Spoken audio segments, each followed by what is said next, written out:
Hello everyone, welcome to my channel. My name's Fran. In this channel, I share knowledge and practical techniques on trauma healing and everything about mental health. Today, I wanted to talk about 5 signs of an emotionally unavailable partner, which is the biggest trigger for people with abandonment fear. So let's jump right into it.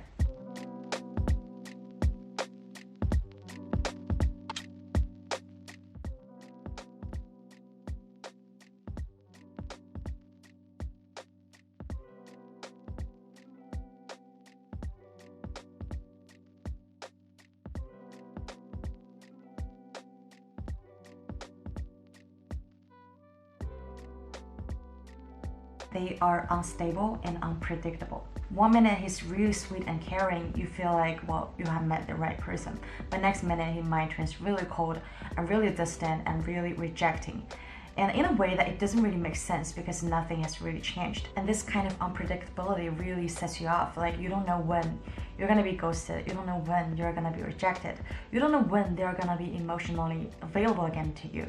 And you don't know when this push and pull dynamic is gonna change between the two of you.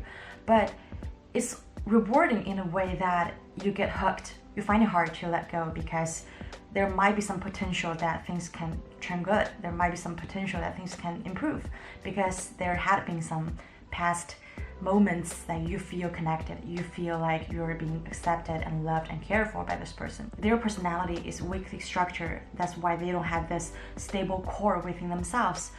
Mostly it starts in their childhood where they have emotionally unavailable parents themselves.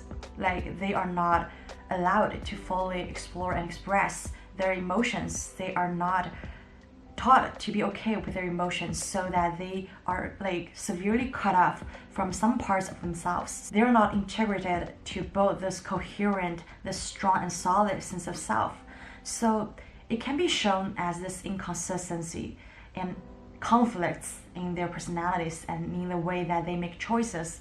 That's why they often are driven by their moods, by their feelings, by the unstable structure within themselves to make those compulsive and random choices. One minute they seem to be perfectly rational and you can reason with them, but next minute they are this stubborn, they're this radical, they're this historical person who is hard to be around.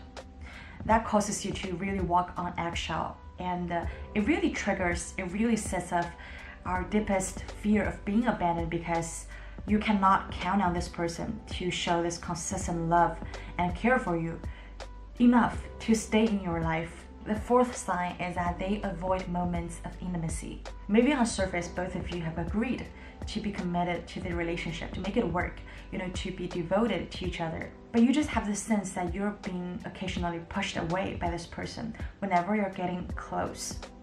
Maybe you have a wonderful night together, and then you made a promise to see each other next weekend or keep in touch, but they can just ghost. They can just disappear completely without a trace. And in a way that doesn't really make sense, because you were like, well, we are so close together and we have our moments, we feel so connected, and I really think that this is gonna work. Or they speak to you in a very distant and rejecting way, like you're a stranger. Like, those intimate moments have gone away, have disappeared. Like, they don't even remember. You start to wonder, well, what really happened? Did I say something or do something to really push you away? So you started to shame yourself. You started to find problems within yourself.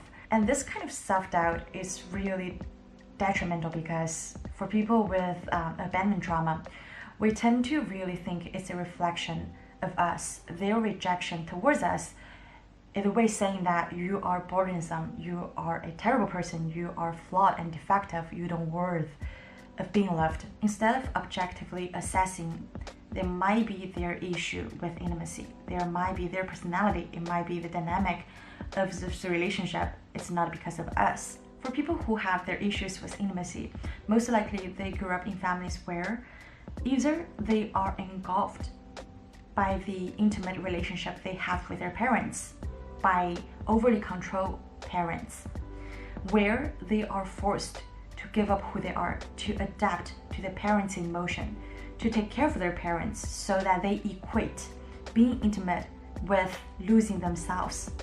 Another way is that they have been abandoned, hurt, like they have been treated with this distance so that they are worried if they get too close to someone, they're gonna be abandoned again. So either case, if you're choosing this kind of partner, it means that you're choosing this person who don't have the ability yet to show up authentically for themselves, to heal their own trauma, not to mention to be there for you consistently, to provide you emotional nurturance.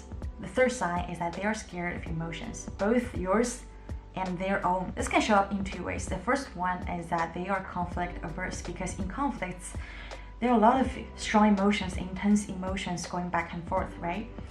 And for those people, they have not learned how to deal with their own emotions. They are terrified, and most likely they grew up in childhood where they are not allowed to fully express their own emotions. They see emotions as something scary. They have not learned necessary tools to self-soothe, to contain fear, anxiety, guilt, shame, or sadness. The way they run away, the way they reject your intense emotions may make you feel unworthy of love and attention, may make you feel ashamed of your own emotions, of who you are, because you feel like you're too much for them. So this can really tap into your deepest fear of being abandoned, of being not wanted by people. Another way this shows up is that emotions, it conveys our vulnerability. It conveys that we are human with limitations. But for those emotionally unavailable people, they have a fragile self-esteem, that they reject the weak part of themselves. So in a way that their arrogance and cockiness is a mask. Their narcissistic traits are a mask to cover their weakness, to cover who they really are. They cannot accept the idea that everybody makes mistakes. We're all imperfect. We all have our weakness, and this is something they cannot deal with because their ego is so fragile, like they're so weak, and they are so scared of being engulfed by shame, of being not good enough. The second sign is that they often jump from relationship to relationship or dates to dates. It's very likely that their relationships are short-lived. Even if it's a long-term relationship, it has an on and off dynamic. It's like they always have someone on the line for them. They can just give up so easily of this one because they always have the next one. They have this new girl on the street that they can just casually just go back to. It can leave you feel really insecure and vulnerable because you feel like, well, maybe I'm the same for you. I'm just that easy to be given up on. It's just so easy for you to move on. So maybe we'll have a conflict and then you just move on to someone else. So you start to really walk on eggshell around this person in this relationship. Even in the relationship with you, this person might move really fast. They might really jump into conclusion really fast that you're the one. I wanted to be with you. You know, they might love bomb you. But this can also leave you feel really insecure when you bond so quickly, because you would wonder on the back of your head thinking that, did this happen to every one of his relationship? Is this gonna be the same for the next girl? Like I've said, to build real intimacy, we have to be vulnerable. We have to be authentic to ourselves first. It takes real confidence and courage to really devote, to take the time to know this person, to meet this person at a deeper level, to really be intimate and commit to someone. We have to be able to show the vulnerable parts of ourselves that we are scared, ashamed of accepting. We have to accept the weak, the dependent child inside of us who is scared of the unknown. We have to admit that sometimes we are not perfect. We make stupid choices. Sometimes we just don't feel good enough. Sometimes we don't feel we're lovable. We don't feel we're worthy. And all those dark sides of ourselves that we're scared and ashamed the most, we need to deal with them first. Then we can be truly open and honest to the person who we think can accept and empathize with who we are when they have fully embraced who they are. And this is something the emotionally unavailable people cannot do, because they are weak, they are scared of the dark sides of themselves. So they adopt different kind of defenses to show that they are powerful, they are strong. They reject the weak and needy parts of themselves. That's why intimacy can be really hard to build with those people who deny and who self-betray, who are scared to see the truth. The last sign, which is a fundamental one, is that you do not feel accepted and supported in the relationship. You might really check boxes with those signs, like, well, maybe he does this like only occasionally. It doesn't represent that he's this kind of emotionally unavailable person. Maybe things will change. But whatever those external signs are, deep down, you know it the best. If you are being supported, if you feel secure in this relationship. So I want you to ask yourself this question. If shits go down right now, do you think that they can be counted on to hold your hand through that hardship in life? Do you think you feel safe to express who you truly are, whatever that you feel, whatever you think, without being judged, without being rejected, without being unaccepted, without being shamed? Fully emotionally unavailable when you cannot anticipate if they can be there for you, if they can be stable enough to contain your strong emotions without deflecting, without minimizing, without invalidating, without shaming you. You know the nuances of the relationship. After all, I cannot tell for you, like, if this person, if they meet all the signs, they're a bad partner or what. It is up to you to be brutal honest about how you feel.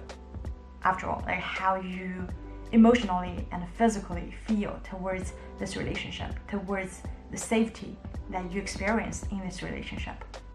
Alright everyone, I hope this video is helpful. If you like it, please give it a thumbs up. If you wanted to see more videos like this, please subscribe, and I'll see you next time.